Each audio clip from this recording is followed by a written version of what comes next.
The question that we're engaging this evening is, what is the well-integrated spirituality? And I don't want to speculate so much about what might follow from that question, as much as just make a few observations on that question and the tradition of what is questions, definition of questions, we might say, in relation to spirituality. And so the obvious starting point is Socrates, the early Socrates. I think what's often missed in the early dialogues when Socrates asks questions like, what is piety? And he asks about piety in a courtroom where he's responding to a charge, and he bumps into a young man who's pursuing a charge against his father, who's an extremely devout and holy young man. And of course, Socrates leaps at the opportunity to engage this young man in a dialogue about piety. Now, the dialogue ends in something that's very frustrating for us. It's not frustrating for modern French philosophers, I should say, but the dialogue ends in what's called aporia, no way forward. And this is the point I was trying to make about it. These dialogues often being frustrating. They don't give clear answers. But this is not the intention of Socrates. Socrates thinks in engaging these questions about piety, justice, beauty, love, we are engaging ourselves at a very deep level. We're looking after our soul. This is the whole point of these what is questions, and especially the ones that are about issues like piety. But it's the process, the way that we engage these questions. Modern philosophers are much more likely to talk about taking care of the self, or even worse, technologies of the self, which are even more frightening than the aporia, I think. But there you go. Now I want to make a fast forward to our own time, if I may, and make a comment or an observation in relation to our question, which comes from another philosopher who gave the Gifford Lectures here a couple of years ago, Charles Taylor. Charles Taylor is very much engaged in our time, in modernity. But he does seem to be, even though he's often asking questions about the modern state and the nature of authority, there is always a religious aspect in those inquiries. And Charles Taylor, of course, is very interested in the kind of separations and fractures that we incur in modern, efficient lives. And a point that he makes time and time again, which I think is an incredible point, and is very often overlooked, he says that as we make progress, as we live these modern, efficient lives with cars and jobs at home and school runs and dishwashing machines and all the rest of it, he says we incur something of a loss. We incur something of a loss. And I think that this, again, is one of those points that are often not grasped and not valued nearly as much as they should be, because it's engaging loss, and it's in thinking about what's being left behind. And other philosophers like Benjamin talk about mourning.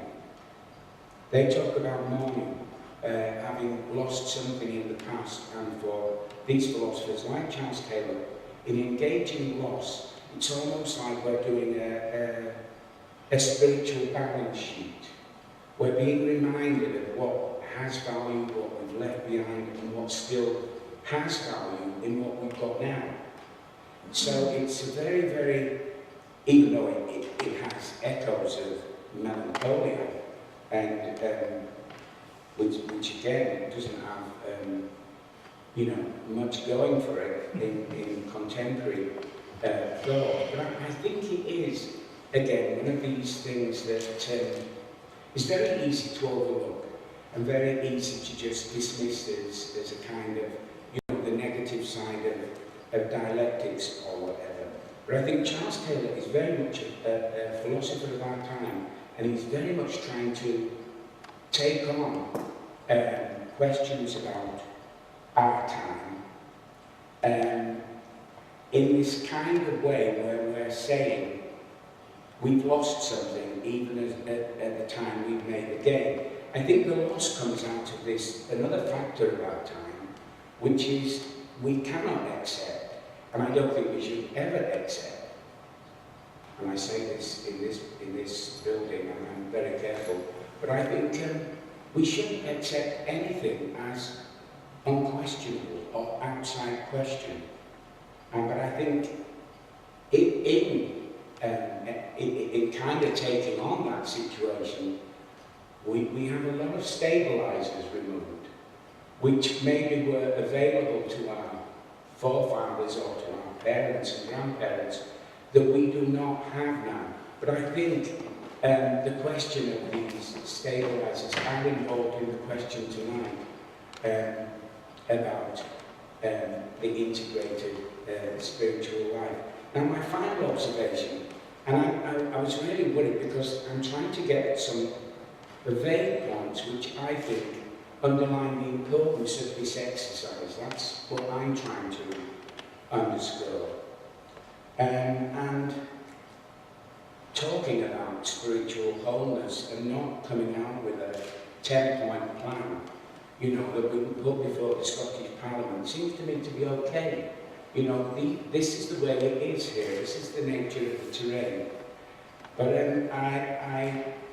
I think we do have to move into some territories where we don't have what we value so much in our time, these slick, coherent, almost arguments for having a soul and having to take care of it and having to sometimes be influenced by this aspect of ourselves that can be a little bit disturbing. And finally, I want to move into a point, or again another observation that comes out of a philosopher I've had to look at recently, who is an Orthodox Jew, Anna Arendt. And Anna Arendt never shied from controversy. And Anna Arendt is a classic, I think, modern thinker, who takes the kind of message that Charles Taylor has about questioning, engaging some of the most unpopular aspects of our time full on. And of course she did this with Eichmann in Jerusalem, where she defined evil as banal. She said Eichmann was not a monster, he was an insurance man who stuck on a German uniform and tried to, I should say a Nazi uniform, and then, he goes in for promotion, he's going to be in there and he's going to rise. But she made the point that this was painful, he was thoughtless, he was kind of empty. He was the kind of character who wouldn't be here tonight, who wouldn't be engaged in these questions.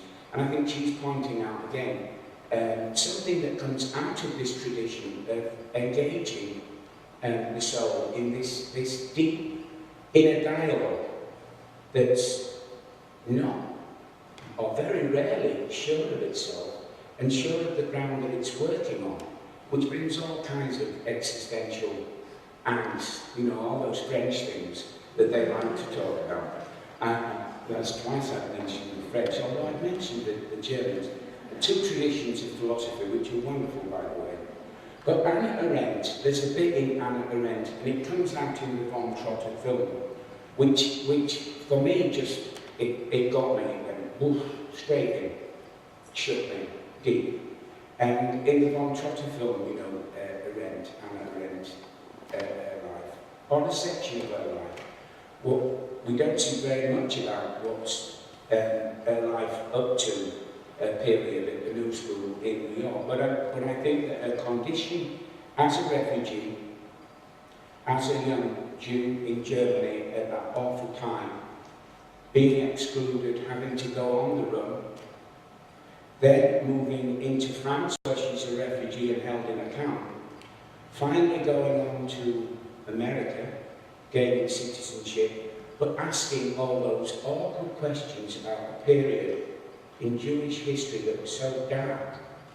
You shiver when you think about it, but she went there, she made inquiries. And in the film you will see, and I think the film has this scene completely out of historical context, and very near my end here. But in the film, she goes back to Germany after the Second World War, and after all her experiences where she's been moving from country to country, papers, nothing, no ID, a condition I know well from working with the Palestinians. And she goes back to Germany after the Second World War, and of course she's trying to re-establish some of her friends, and many have been wiped out by the show, by the Holocaust.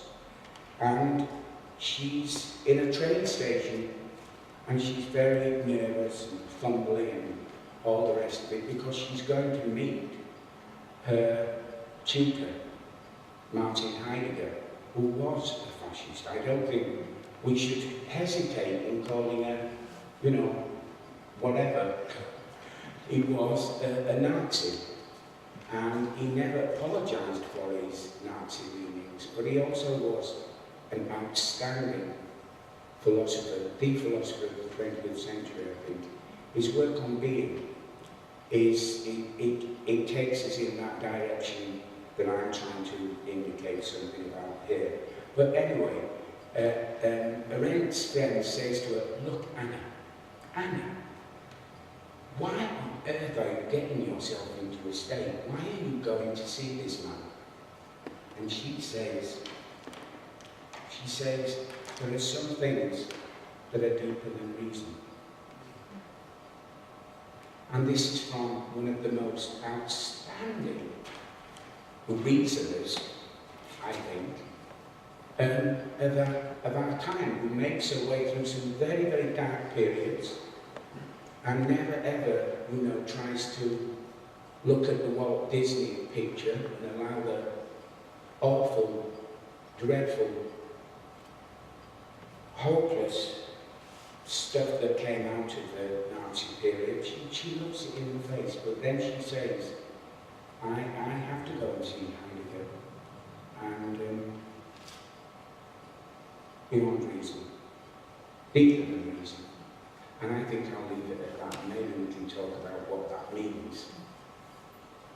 Is that okay? Yeah, I think it's interesting when you say beyond reason.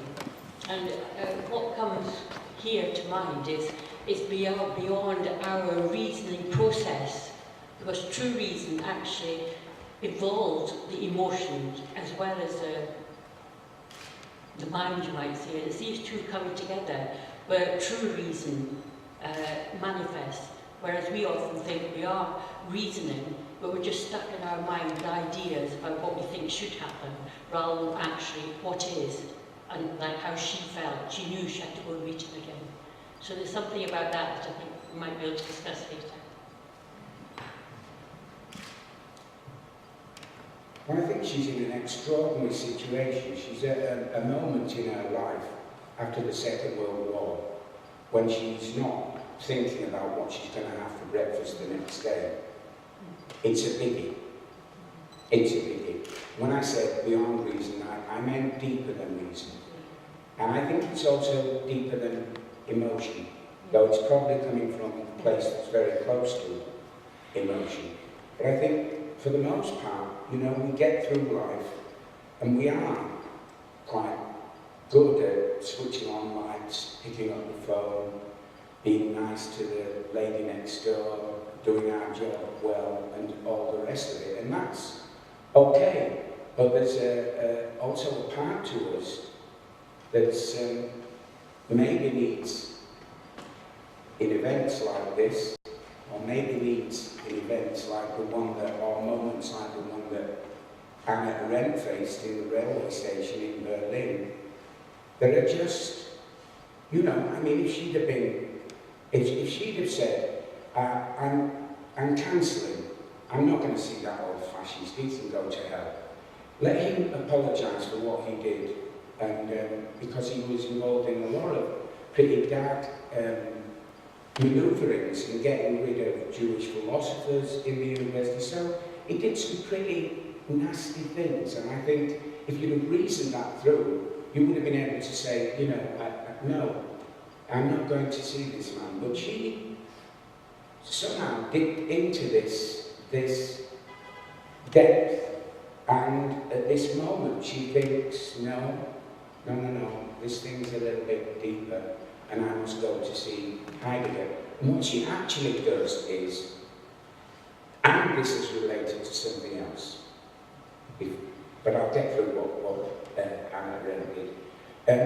After she's seen him and been for a long walk with him, she then campaigns in the United States, never denying his fascist leanings and enthusiasms, but she does work to promote his book, his work, and his more recent post-war philosophy, which builds on his work in Being and Time. So I think she must have resolved something at a very deep level, and I think there must have been something, and I don't know about this because I'm not very good at these kind of things. I'm not very good at forgiving. I hope I'm learning, but I think there's something in forgiveness that Arendt embraced and resolved at a very deep level. Now, the thing that I just wanted to say before I do finish is I came across something very, very similar with the death of Derrida, the French Algerian philosopher, who was a deconstructivist and disturbed everybody in the world of philosophy with his deconstruction, which I have to tell you, I am taking to more and more as I get older. And I'm really worried about this because, you know, is this something that comes with age? I really am getting worried. I'm getting it, and because I'm involved in law right now, and lawyers don't like anything that's, you know, crossing the T's and dotting the I's. And then am I warming to Derrida. But Derrida had an arch enemy, you might say, an arch rival throughout his philosophical career with Habermas. They thought so differently, and there were schools of philosophy that were in conflict between these two. And then Habermas wrote the obituary of Derrida.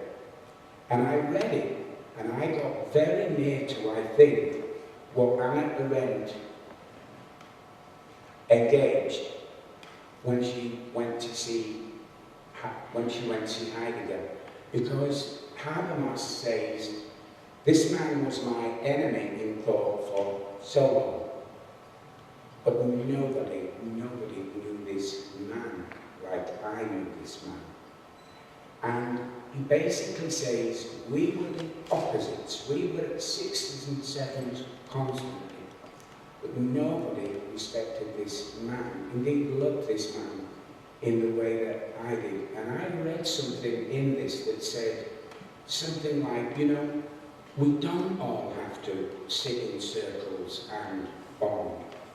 That sometimes we can be, you know, very different to one another and pursue lines in life that are totally opposite, but you know, really getting to grips with the other, with all their difference, and somehow celebrating it and integrating it in some way. You read this obituary, it was the most moving thing I'd ever read in my life, because there was nothing in it that was inauthentic. He wasn't kidding himself that because Derrida had died, he'd suddenly become a very, easy to read philosopher who wasn't controversial and all the rest of it. But I thought there's something in embracing your enemy, for want of a better term. In fact, I get rid of the word enemy, I don't throw it out of the language. But there's something in embracing the other that really is spiritually very, very healthy, very, very intuitive. And that's